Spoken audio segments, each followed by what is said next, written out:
Wisconsin, you are going to love today's episode. John Anderson is back home in Green Bay. We are live in the Lambeau Field atrium with the guy that built it, Bob Harlan. John and I talked the top 5 things that you will see on a stadium tour there at Lambeau Field. An episode like we have never done before. You will love it. Yes, we're biased. I will shut up and sit down myself for this one. Let's go. Shut up and sit down. What's up, Wisconsin, from the Lambeau Field atrium? Dude, this isn't real life. Let's be real. John Anderson, Trevor Thomas. Yeah. What are we doing here? I don't know. We just thought it was about time to do a show together. Yeah, it's good to see you. If we're gonna do that, let's do it from the atrium when we come here, and why not? Because this is Green Bay's communal meeting place. It is. Right? This is where it should be. This is like in Sedona. You know, you have the energy spots. This is what we have here.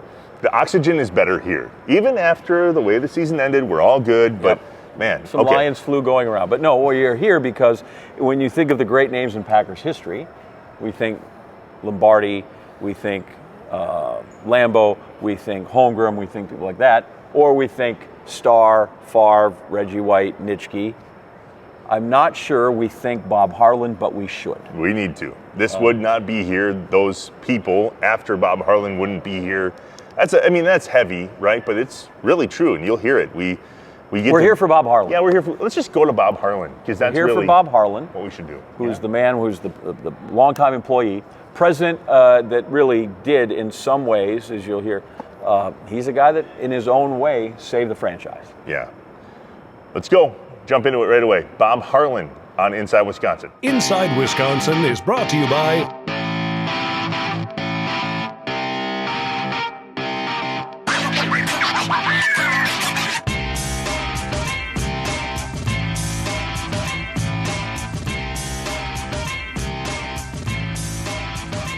Hey, remember to subscribe on YouTube. Leave a review. Smash the like button. Just get with us. There are a number of retired numbers just over your shoulder. Anybody that's a Packers fan could say, this is the house that any one of those guys built. Let's be real. This is the house that Bob Harlan built. Bob Harlan on Inside Wisconsin today. Bob, thanks for joining us here Thank you. in the atrium that you built. Well, thank you for having me, first of all, and I'm very proud of this atrium, what it's meant to us. You know, Trevor, the thing is about people forget, but all the Packers do, we make our money in football and we spend our money in football. We don't have that rich owner who can bail us out. And in the late 90s, when we started getting into some deep financial problems, mainly because the new stadiums were being built. Once Camden Yards opened in 92, the stadium popularity just took. Everybody found out, hey, you can build a great retro stadium with private boxes, club seats, red brick buildings, it's great, people love it. So in 1999, 2 of my financial people on my executive committee came to me and said, Bob, as we look at where we're going financially in the future and what player costs are going to do at the same time, in 5 years, we're going to have to borrow $10 million just to fund our operation.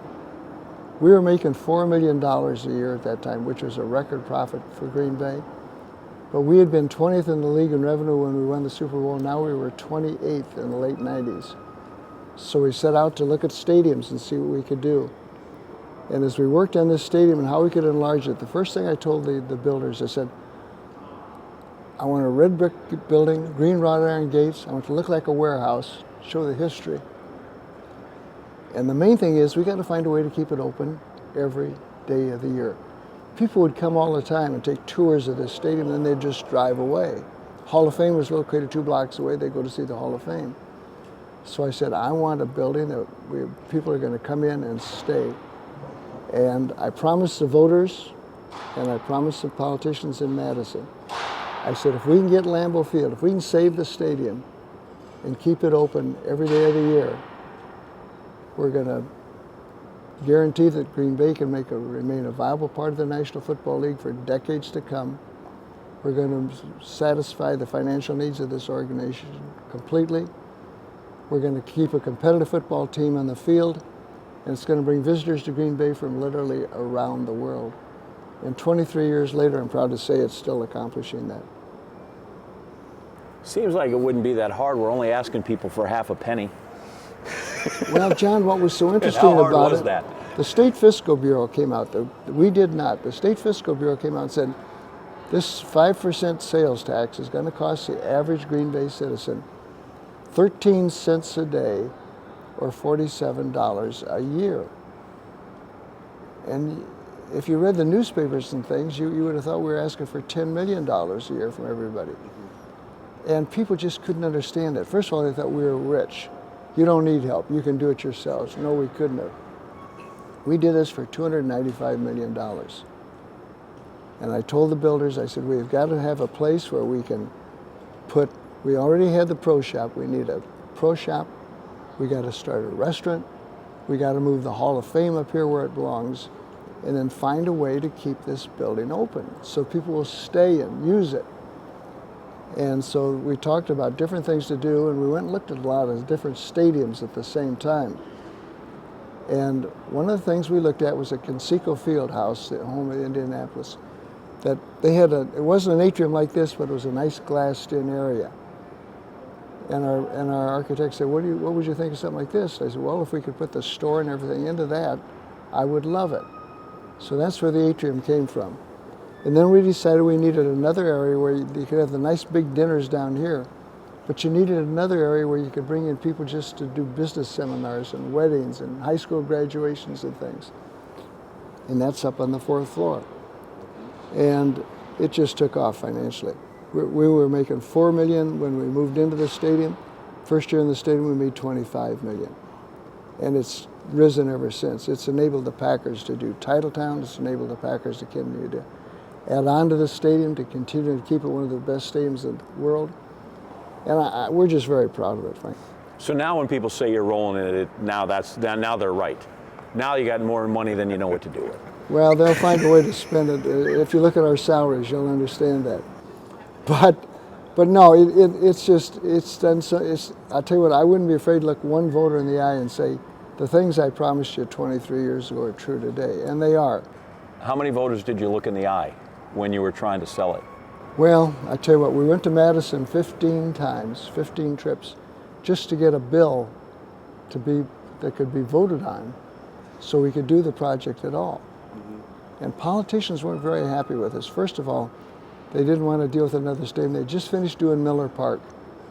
And they used to say to me, Bob, come back and see us in a year. Let us get stadiums off our docket for a year and forget about it. Well, fortunately, we talked to them and said, we've got to do it now. We're falling so fast. I can't fall all the way to the bottom of the league and then get back up there. So they let us do it. But think of this, John. If they hadn't, if we had waited 1 year, the vote would have been scheduled on September 11. Wow. Well, you don't know, you don't know. On 9/11. Can you imagine people getting up to go vote on a football stadium, turn on the news and see that 2 planes have crashed into a building in New York City? So when we did it, thank God we did it, and thank God it worked out. But it's been a godsend. People say, where would the Packers be today without this stadium? Well, in $4 million, you couldn't keep anybody, you couldn't attract anybody, we wouldn't be here. The Packers could not have moved, but the league might have moved us. The league probably said, if you're going to keep that franchise, you got to at least go to Milwaukee.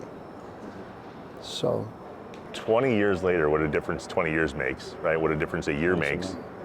How close were we, Bob, to losing the Green Bay Packers in Green Bay, Wisconsin? Well, we were very close to losing the vote, Trevor.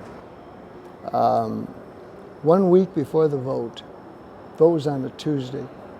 1 week before the vote, we took a poll. St. Norbert College took a poll for us every week to see where we stood, and it showed it was dead even, 50-50. So my politicians came to me, my counselors, and said, all right, Bob, the team's playing in Buffalo this weekend. You've got to stay here. We got to take you out on the town. You got to go see people. So they picked me up at 6 o'clock on a Saturday morning. I went to 15 restaurants, table to table.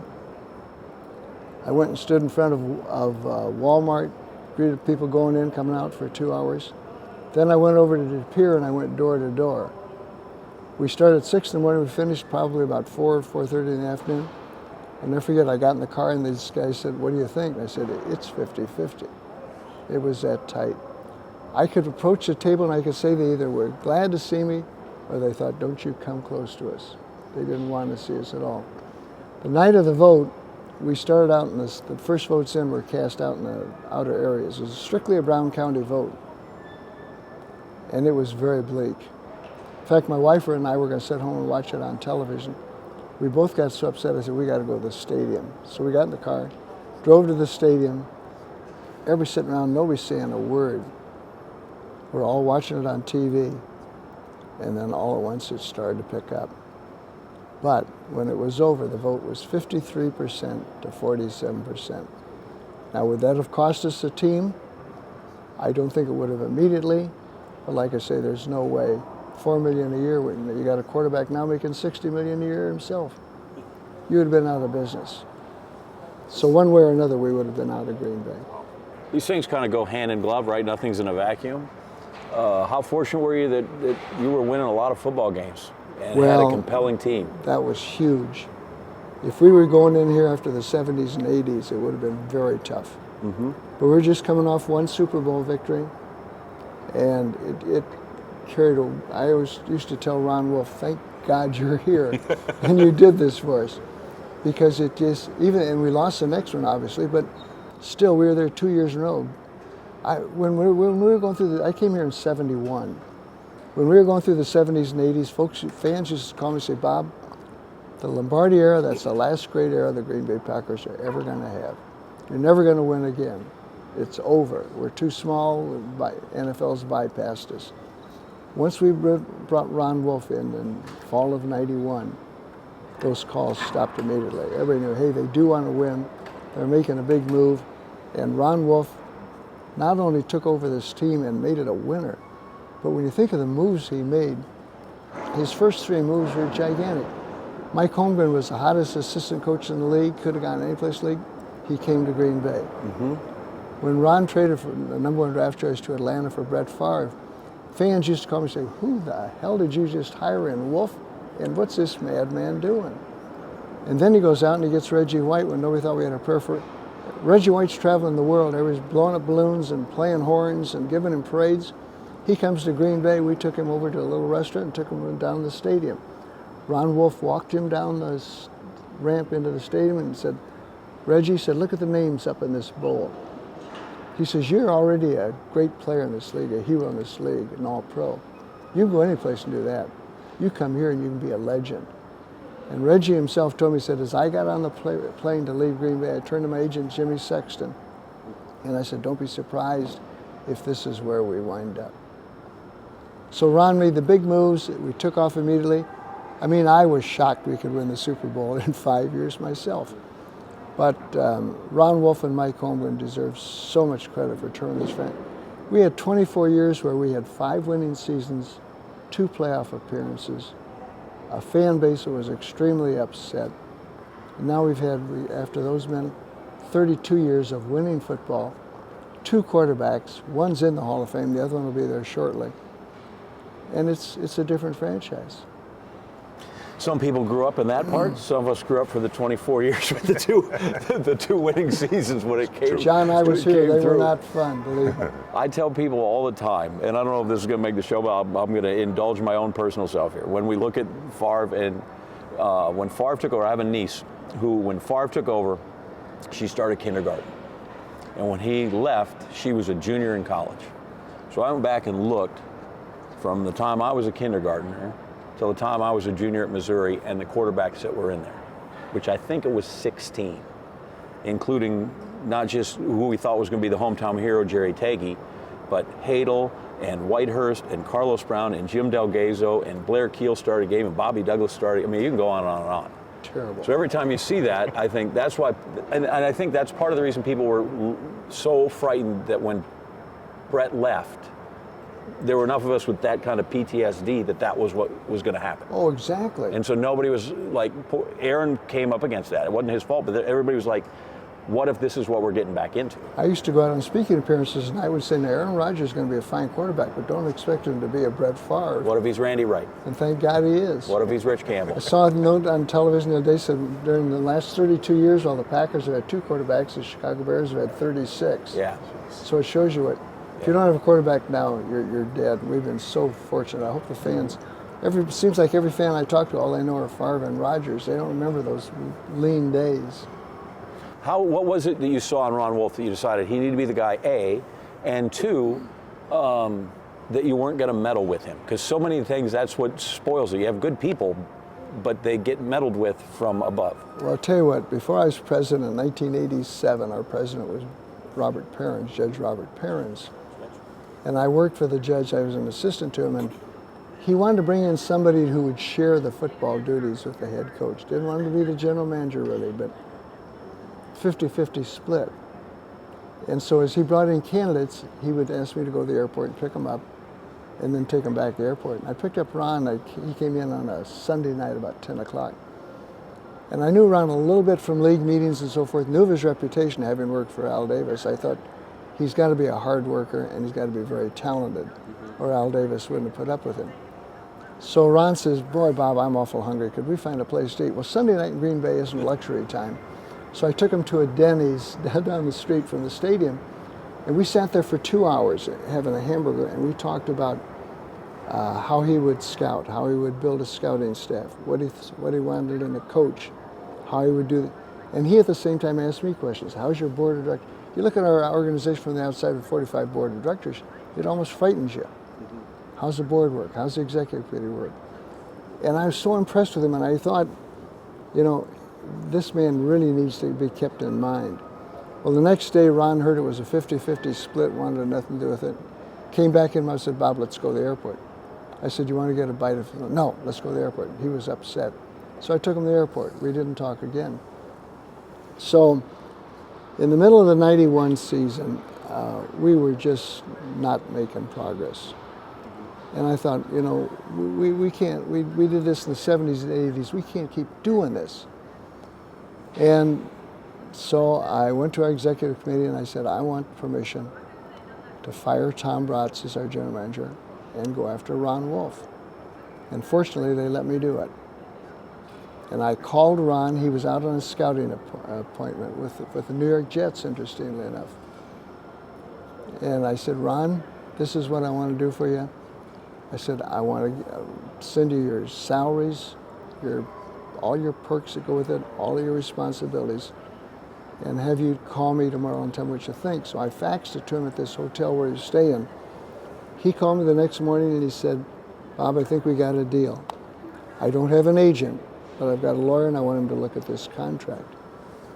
First of all, I knew that if he didn't get the power, I couldn't have touched him. He went to Tampa Bay to work for the Bucks years before he came here. Yeah. And he said everything that was promised to him there did not happen. And I thought, well, I won't make that same mistake. So I said, Ron, I can promise you full authority over the football operation with absolutely no interference from the board or the executive committee. And when he left 9 years later, he said, Bob, it was perfect. But if I hadn't done that, I wouldn't have gotten anyone of his caliber. And I needed a tough football guy to come in and just say, okay, here's what's wrong with your team. Ron, first day he's in town, he goes down the practice field, he comes back and says, you got a problem in your practice field. I said, what's the problem? He said, this club is 4-8, they're walking around like they're 8-4, we're gonna change that. So Lindy Infante was in trouble from day one. And if Ron made a mistake, he was the first to admit it. Because he wanted to make nothing but dare me. He used to come and say, every time he come to my door, say, hey, Bob. I thought, oh, I'm in trouble. He'd say, we can trade a #1 draft choice to Atlanta for this backup quarterback. Well, as far as I was concerned, he never made a mistake. He did a marvelous job for us. It helped us immensely in getting this vote. There's a quote from this season that said, it's hard not to be romantic about football, but it's a little difficult to be romantic about Northeast Wisconsin when you're moving here like a Ron Wolf. How did you sell Green Bay in the position that it was in back then? What was the vision that you shared? Well, I always felt we had, fortunately, I'd been in school at Marquette University during the Lombardi years. So I knew how great it could be here and what the atmosphere could be here. And I just told Ron, I said, there's got to be a way we can come back. We can't be this bad. For 24 years is a long time. We were mired mediocrity and couldn't get out of it. And I think he appreciated the history and tradition. That's what I've always tried to tell about this place. The stadium, the history here. Lombardi teams practiced and played here. How many places can you say that? You know, great history and tradition. We got to repeat it. World championships. And Ron kind of was a tradition guy himself, and that helped me tremendously get him. And then he just attracted people. So it really wasn't a tough sell. I had to make the same promises to Ted Thompson. And Ted Thompson, when he drafted Aaron Rodgers, got at a draft party right here on this floor, got booed because he took Aaron Rodgers. And the nastiest fan mail I ever got during the time I was president for 19 years was when we got Favre, when we got Rodgers. But it shows you the passion of the fans and how the doubts they had about these two men. And Ted Thompson and Ron Wolf were the two guys who had the guts to go out. In fact, Ted Thompson comes up to me during the draft and he said, Bob, we were drafted 24th that year in the first round. When it was on number 17 or 18, he comes over to me and says, could we leave the room for a minute? And I said, sure. So we got in the hall, he said, Bob, if Rodgers is there at 24, I got to take him because he's number one on our board and I can't pass him up. I said, Ron, it's your team to run. You do what you want to do. Or Ted, you do what you want to do. And we took Rodgers, and it was just a magnificent move. Same thing with Ron Wolf. Ron knew he was going to catch heat for trading a number one for this kid Favre, but they worked out tremendously. Took some guts by both men to do that, and I give them a lot of courage and a lot of credit for it. I try to explain this place to people, not just the stadium, but the town and the franchise and what it means. And I kind of equate it to a story. I was at the British Open for ESPN covering one time, and we were just walking down the old 17th, the road hole. And I was with a couple of these golfers, and the guy just joked. He said, you see that divot? And I said, yeah. He goes, old Tom Morris took that divot out. Which wasn't quite, but those were the people that walk there, right? When Sure. you find that you say that and go, like, if you take people down and go, see this end zone? That's where Vince Lombardi went in there. That resonates with people, but is there an explanation that you have why that mystique kind of envelops people? Well, I think one of the things, frankly, John, is the fact that, we don't have that big owner. We're owned by the fans. We're kind of looked at, a lot of people say, why do you like Green Bay? Oh, I like their ownership. I like the fact that they don't have this wealthy owner who's telling them what to do all the time. I think that appeals to people. We're the small town. We're the closest thing in the National Football League to a college atmosphere. Most college towns fill up on Wednesday or Thursday, so does Green Bay before a home game. Friday and Saturday in Green Bay are huge days before a home game. And that it's just such a unique situation. A lot of people say, this has been on my bucket list for years. The people who give the tours tell me that people come back for a tour for 5 or 6 times. They're from out of town, they still come back to see this tour. There's just a romance about it. I always tell people this whole story is more like fiction than reality. The small town started by a guy named Curley. The local meatpacking company gave him $500 to go get some uniforms, and every time the team was in trouble, fans would pass a can and collect money and save it. It is a fiction. It's like Hoosiers. It is a fiction story. But the reality of it and the history of it and the tradition of it are enormous. The other night on one of the television broadcasts, the two announcers got to talk about, in fact it was Buck and Troy Aikman, about what a great place for football. And Troy said, I haven't been to all the Major League Baseball parks, but this is a Fenway Park and a Wrigley Field. I used to tell people when we wanted to do the stadium, I said, you know what? There's 4 old stadiums in this world, Fenway Park, Lambeau Field, Yankee Stadium, and Wrigley Field. And now Yankee Stadium has been changed, so it's down to 3. But it's just, there's so many things about it that make it so unique, and people just kind of fall in love with the story. Troy also said that night, he said that, and I'd like to get where this was in your vision, he said, the place still feels like Lambeau Field. He said they tried to do it to Soldier Field and they ruined it. How did you go about expressing to whoever, when the architects, that we need to keep that this is still Lambeau Field to people? Well, the first thing we did, John, is we said to the builders, all right, if we're going to go through this project, you've got to guarantee me that this bowl that was built in '57 is still strong enough that it can hold for a long period of time. They went out and checked the bowl, and they came back and said, Bob, it's good for 30 to 35 years at least, maybe more. So we went, so that's it. That's the original bowl. It seats 56,000 people. When you sit in that bowl, you feel like you're on the field. You can hear everything the players and the coaches say, which isn't always good, but you can hear it. But that doesn't happen everywhere. You go to some of the big stadiums today, and the front rows are a long way from this. This is a tight stadium. I didn't want to change that. I wanted to keep the history and tradition, as much of it as we could. And fortunately, we were able to do that. But I wanted rooms named after old players, and honor these people. Don't ever forget the past, because those are the people that kept us here. Well, good news, we don't sit in the bowl anymore. We just stand now, and it can handle that too. Good. We'll talk more about what has happened now in the 20 years since the renovation happened, and maybe a little bit about your romanticism about Green Bay when we come back. We're going to take a quick break. Bob Harlan from the Lambeau Field Atrium. This is Inside Wisconsin. Inside Wisconsin is brought to you by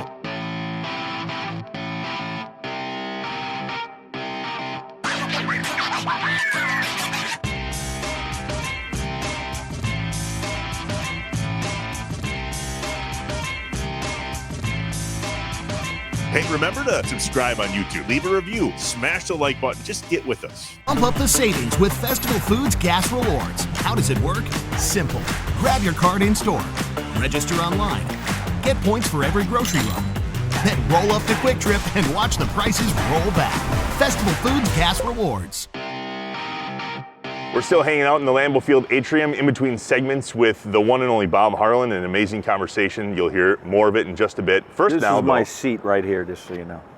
I know, I That's sat section there. 101. I was Oh, that's just- right, you just yeah, did. I appreciate All right, it. well, then you don't need the map. Never Okay, mind. I knew how to get there. Never mind. Yeah, thanks. All right, time for another top 5 list. Top 5 presented- list.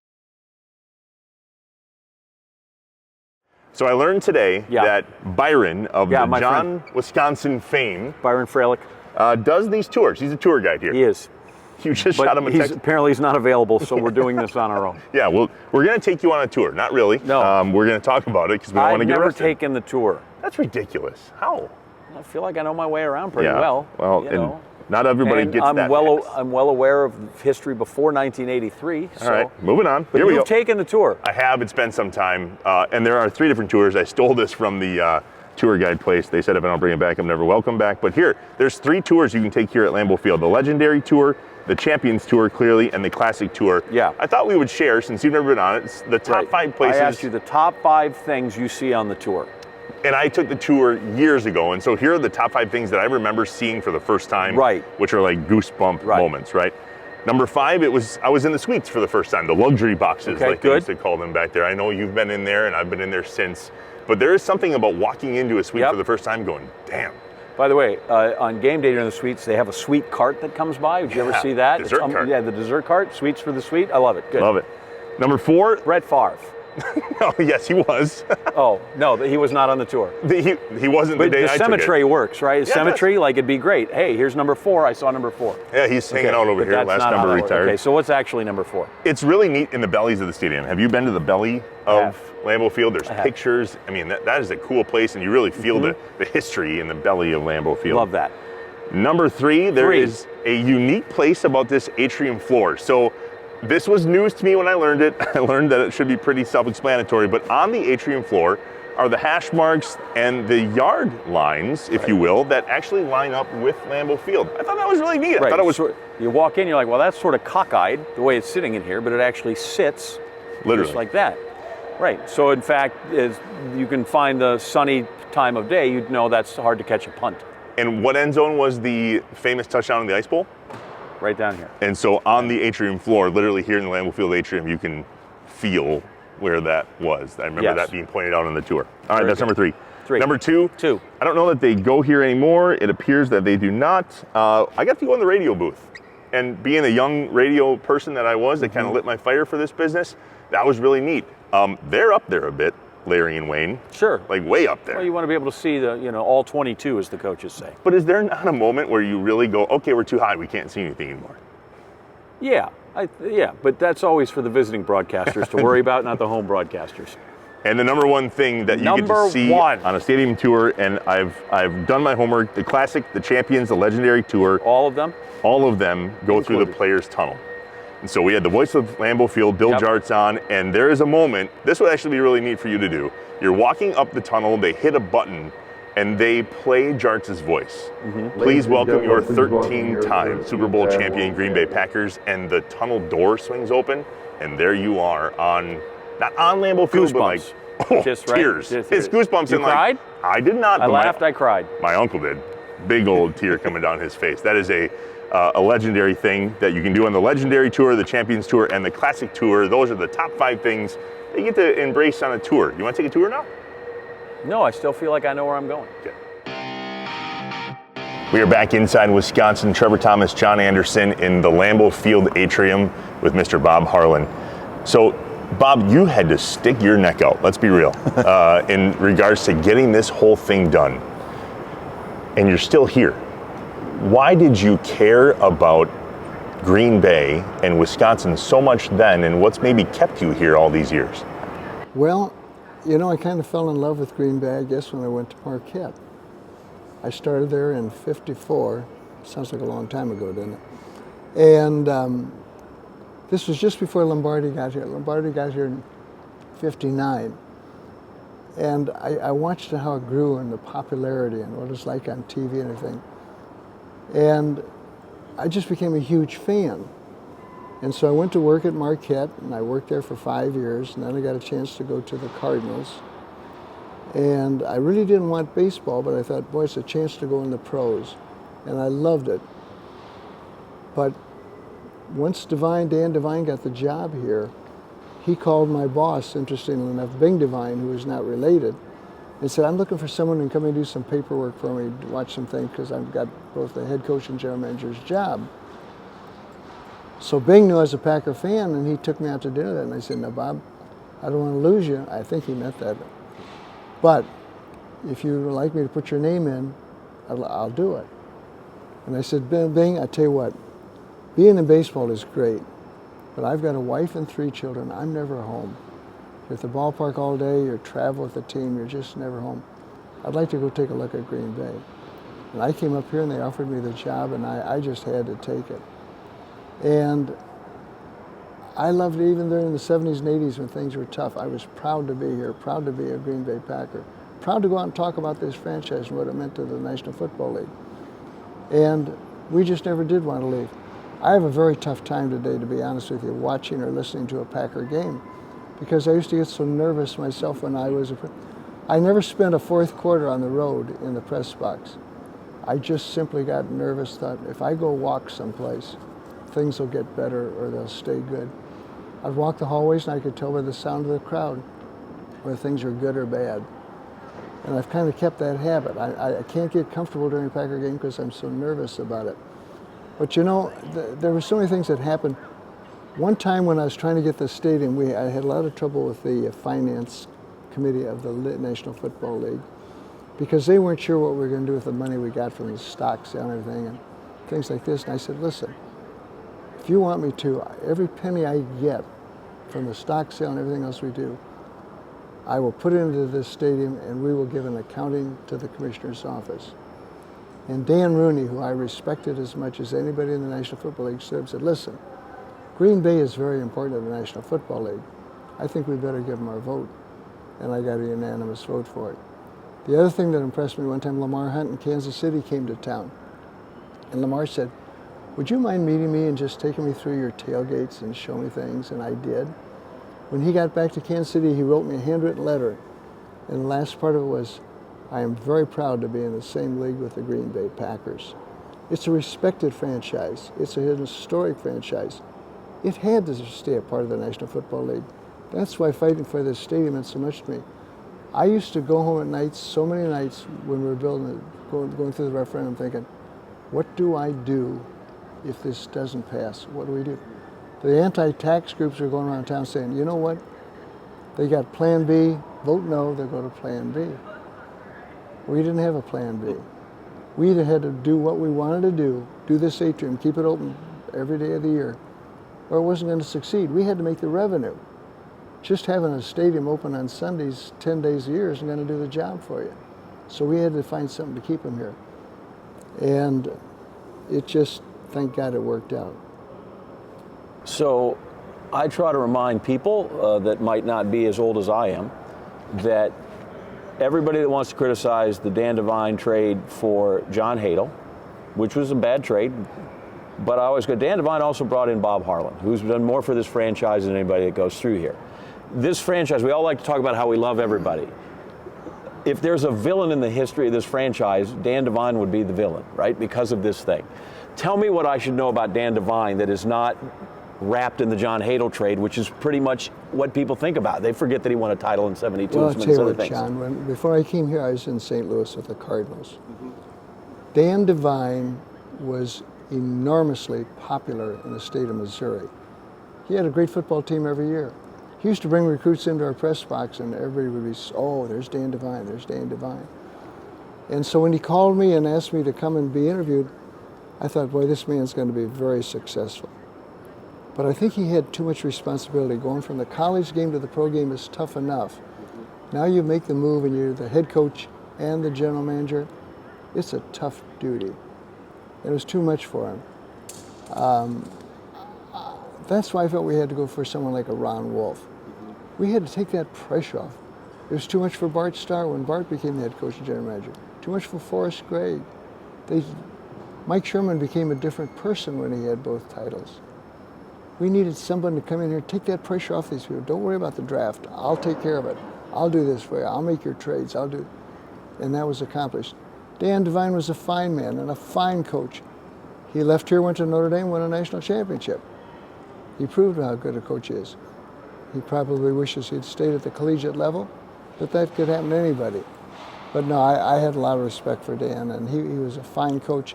I just always felt he got too much responsibility at the same time and too big a leap at the same time. So that's then, and now fast forward all the way to today. The everything that is the Lambeau Field area, Titletown, a brand new addition going up on the east side of the stadium now. If this project that you spearhead doesn't happen, neither does any of that. So do you see that as all because of what started 20 years ago here with the atrium and the renovation? Well, I hate to say it's all of it, but I think it had a huge, huge part of it. Like I told you, I told the voters, if we can get this stadium, keep it open 24 hours a day, we'll keep Green Bay a viable part of the National Football League, keep a competitive team in the field. And it's been enormous, the popularity of it. People want to come and see it. When they do, they're spending money in Green Bay. And the Packers needed to. Just before I left, we started looking at land around the stadium when I was leaving as president to buy some houses and add on. So it was something that was in our plans, but this organization took it and they went to Titletown and built that up. Party houses across the street, they might only be open 10 days a year, but they love it. It's the whole neighborhood is just totally different. I think the whole town is different because of Lambeau, frankly. I think Lambeau Field has made Green Bay a destination to see. And I think if you want to see a great football game and a great football stadium, you've got to come here. I'll never forget one year we were in New York to play the Giants. And we had a 3 o'clock kickoff on a Sunday, and our trainer, who was a good friend of the trainer of the Yankees, called me and said, Bob, we're going to take a tour of Yankee Stadium tomorrow morning at 7 o'clock. Would you like to go? And I said, absolutely. This is before we did this stadium. And we went and took a tour of the old Yankee Stadium. And I thought, boy, Ruth and Gehrig and DiMaggio and Mantle, think what's gone on here, you know? And I said to the group with us, this is what people feel when they come to Lambeau Field. You know, we can't take it for granted. We drive down Lombardi every day and go to Lambeau Field. That's where we work. Go home at night, another day, another job. But this is what people feel, what I felt in Yankee Stadium. I thought, what a great experience.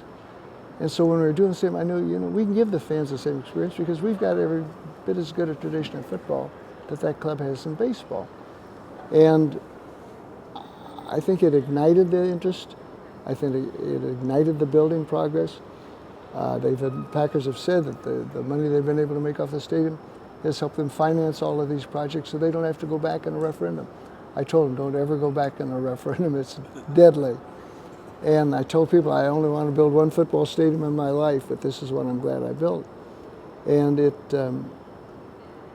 I'd like to say it saved the franchise, and I think in a way it did, but I'm just so proud of it and so pleased it worked and just honored that it worked. So I'm going to try to combine those two, and you can tell me pound sand that I'm an idiot. But first time I went to Yankee Stadium, because I'm out in the East, and you go through there and you go, wow. And yet there's something when you walk through your gate where you're sitting, your section, and you see the green of Yankee Stadium, and you go, whoa. And I get that still here. This is all wonderful, but there's something about when you walk through that section and the first time you actually see that green, expansive field that can take your breath away. No doubt about it. And that's one of the things why we wanted to keep the bowl. I wanted to keep this intimacy.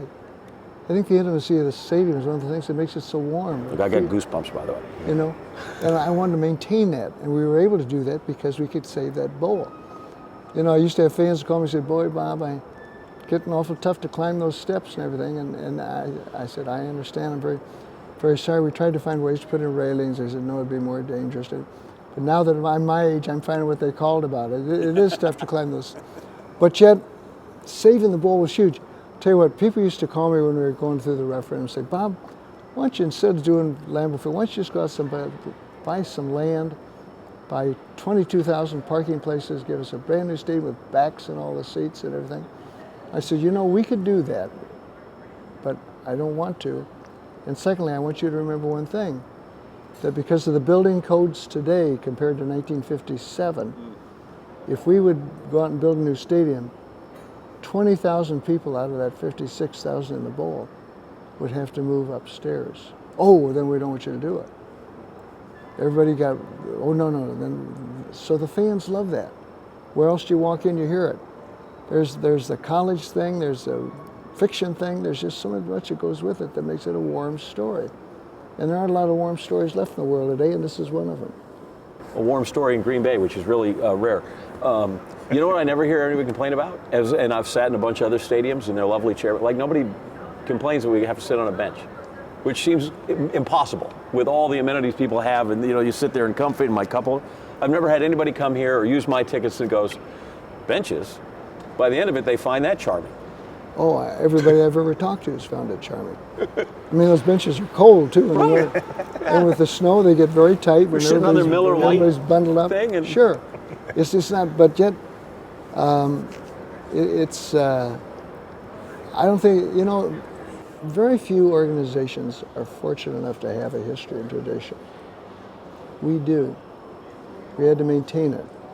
We had to build on it. We had to use it, enhance it, just do whatever we could just to get this history and tradition. And to me, this stadium answered that. And that's all I ever wanted it to do. And it's done that. My family and I moved here 16 years ago. And I vowed to myself, this is pre-marriage, pre-kids, that I was never going to take it for granted that I got to drive by Lambeau Field on a daily basis. Now, our two boys go to school literally right across Lombardi Avenue, and the G on the north end of the stadium is in their purview from their playground. And just the other day, Bob, I was driving my boys to basketball practice, and our oldest said, "Dad, I do not take for granted that we drive by Lambeau Field every single day." You began a new legacy in all of this. As you now are at the point in your life that you are, how do you view the legacy that you created here? Well, I would like to, if I could go one football, one business. Football-wise, I would have to say that Ron Wolf, to thank Ron Wolf. Because I'll never forget, the day after I fired Tom Bratz, the headline in the Milwaukee newspaper says, "Harlan puts his neck on the line." And I probably did.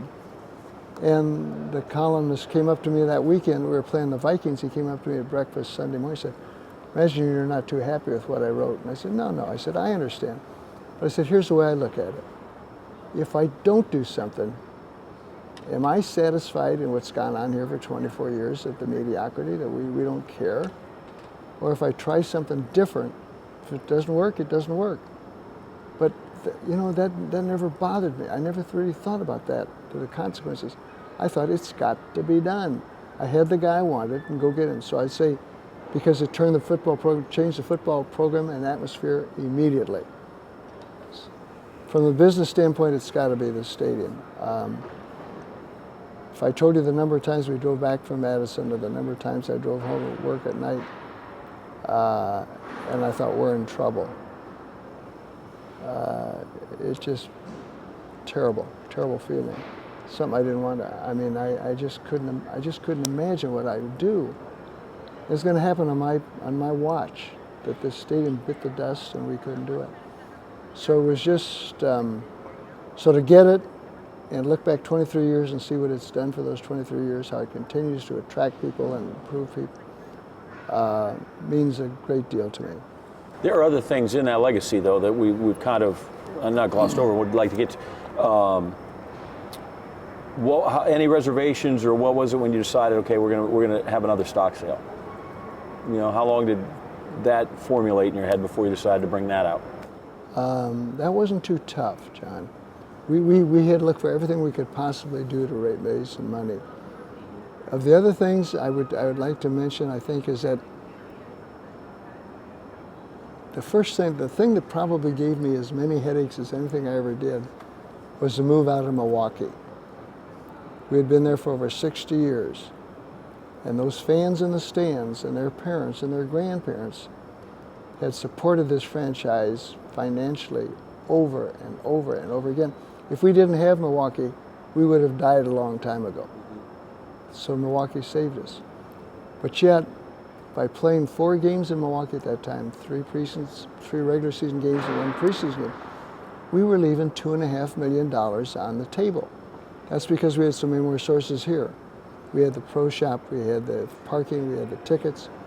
We had started building club seats, we started building private boxes. We had none of that in Milwaukee. But to make the move, I wouldn't have done it if I couldn't have brought the fans with us. I couldn't have lived with myself because that wasn't fair. I didn't want to just say, thanks for 63 years, we're out of town, you know. But the plan we put together so that Milwaukee would get a ticket package and Green Bay would have a ticket package, I think accomplished maybe 2 things for us. First of all, saved Green Bay fans from having to buy every game, which makes it a little easier to buy the ticket prices today. And secondly, it convinced the Milwaukee fans you are important to us. People today will come and say, thanks for the Milwaukee package. I said, you know what, we would have never made the move if it hadn't been for the fact that we could bring you folks with us. 97% of the Milwaukee ticket holders took the package in Green Bay. So what could have been a public relations disaster for us, I thought turned out to be a public relations plus. It's still confusing, though, because people go, do you have the gold package or the green package? I go, I don't know, that's just a Milwaukee game.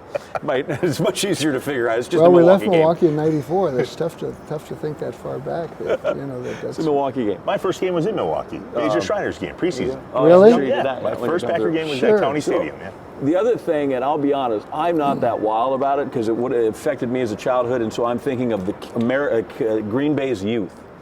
The indoor practice facility is nice, but when they first put the little piece of AstroTurf in there, and we could jump the fence and play on the AstroTurf till the cops came and ran us off, that was awesome. Like, that was gold when we were kids. And then you build this thing, and now, you know, Trevor's kids can't hop the fence and play over there anymore. Well, so funny. I'm sure it's great for the Packers and all that stuff, and the coaches love it. You know, we had an indoor practice facility when I took over, and I hired Ron Wolf, and Ron Wolf comes to town, and he looks at it and said, hey, Bob, we got to get a new practice facility. He said, if we're going to be able to keep our free agents and attract other free agents to Green Bay, Wisconsin, we've got to have an indoor practice facility. So I don't remember the exact price now, but let's say it's $4,000 or $5,000. So the architect came out, drew it up, and I said, okay, now before we finalize it, I said, I want you to go talk to the head coach, the general manager, the equipment people, the medical people, everybody who's going to use it, make sure they're comfortable with it. Well, I knew everybody got what they wanted because my $5,000 building turned out to be $15,000 or something. But now there again, we opened that in the mid-'90s, and it's still operational.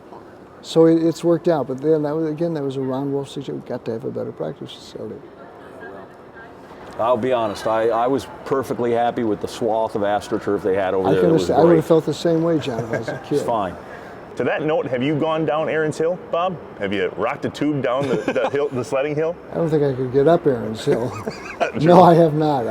No. I think Titletown is magnificent for the city.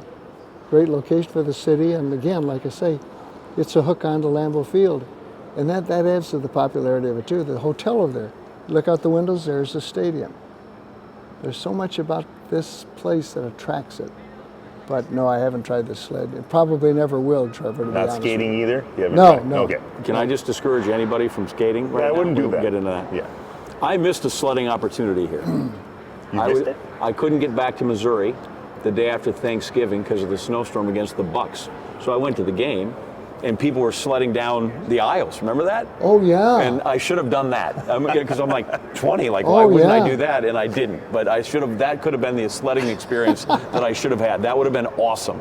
But I didn't do it. And it's so great because I still work with Steve Young.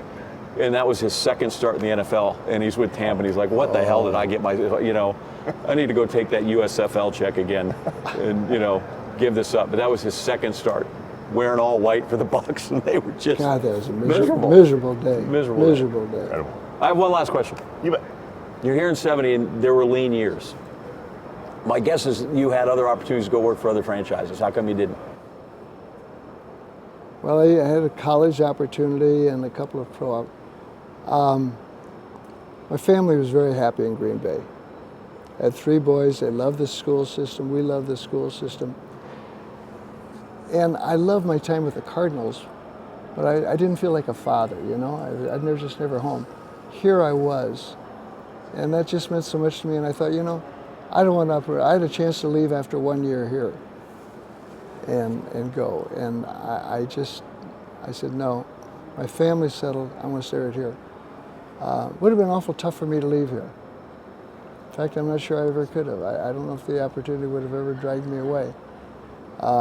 It just meant that much to me.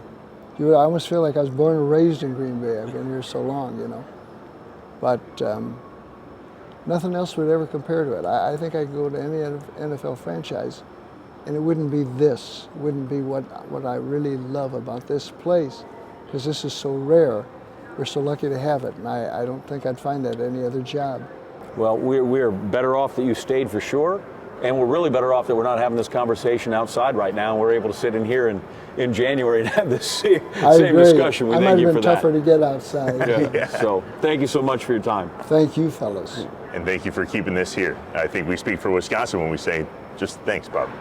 Thank you. You're very kind. Inside Wisconsin is brought to you by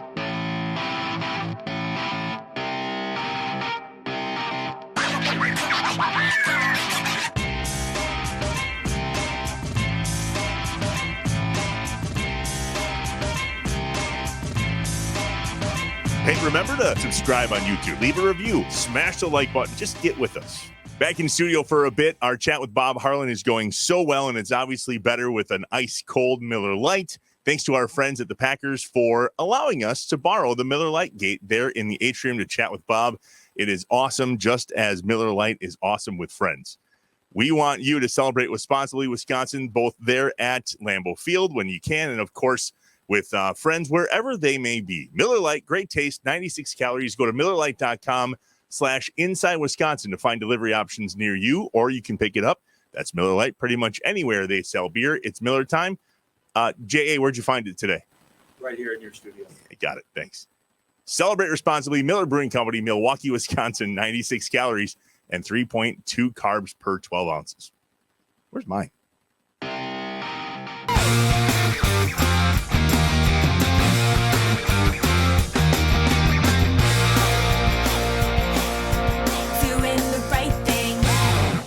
That was cool.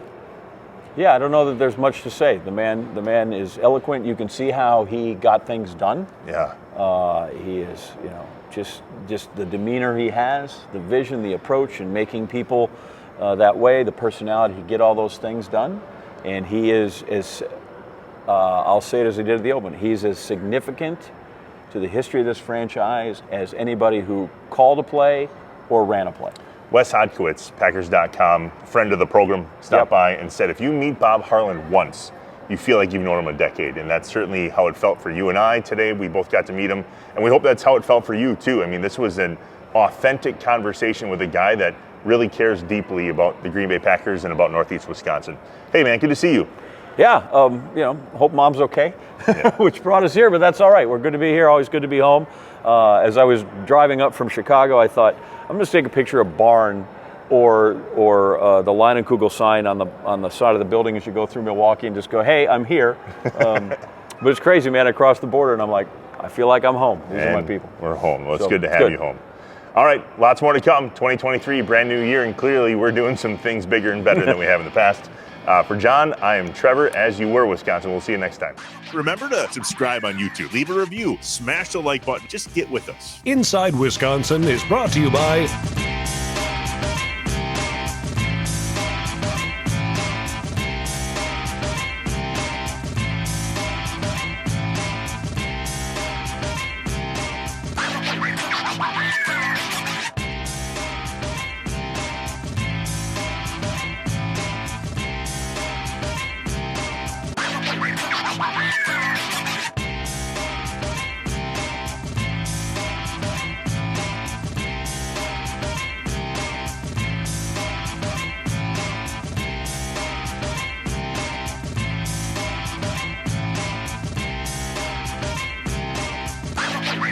Shut up and sit down.